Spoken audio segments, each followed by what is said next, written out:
Réalisé par Marion Vernou, Bonhomme, le téléfilm diffusé ce soir sur France 2 illustre le basculement de trois jeunes filles, adolescentes, Samia, Louise et Jessica, dans un réseau d'écart et ses conséquences sur leur entourage. Samia étouffe dans un carcan familial dans lequel elle ne se reconnaît pas et cherche difficilement sa voie. Brisée par une illusion de liberté, par le sentiment d'appartenance à une bande, mais surtout, par l'argent facile, elle se laisse entraîner par Louise et son petit ami proxénète dans un réseau de prostitution. Très vite, le piège se referme et Samia n'ose plus revenir.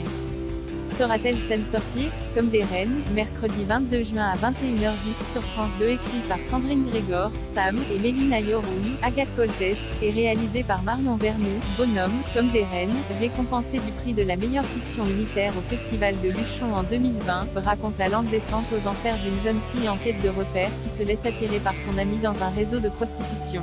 Tombant vite sous l'influence de la bande et de son leader, Nico, Samia va rompre le lien avec sa famille et se retrouver livrée à elle-même, croyant obtenir une liberté illusoire. Le téléfilm montre avec un réalisme cru les désillusions de trois jeunes filles tentées par l'appât du gain, bien vite rattrapées par la violence lorsqu'elles tombent sous la coupe d'un proxénète manipulateur.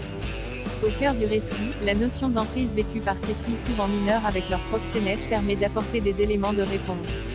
Cinéaste engagé, membre du collectif 50-50e pour la parité homme-femme dans le cinéma et l'audiovisuel, Marion Vernou aborde sans phare le sujet de la prostitution adolescente, montrant la diversité des profils de victimes qui se retrouvent prises dans cet engrenage et des difficultés pour leur famille et la justice de les en sortir. Autour d'un trio d'actrices débutantes, Sarah Isabella, Samia, Nina Louise et Bintouba, Jess, toutes trois saluées pour leurs interprétations. On y retrouve Idi Razougui, Scheherazade, et Rabah Toufela, Arthur Rambo, ou encore Carole Rocher, Pratet, et Bernard Campan, presque touchant en parents dépassés.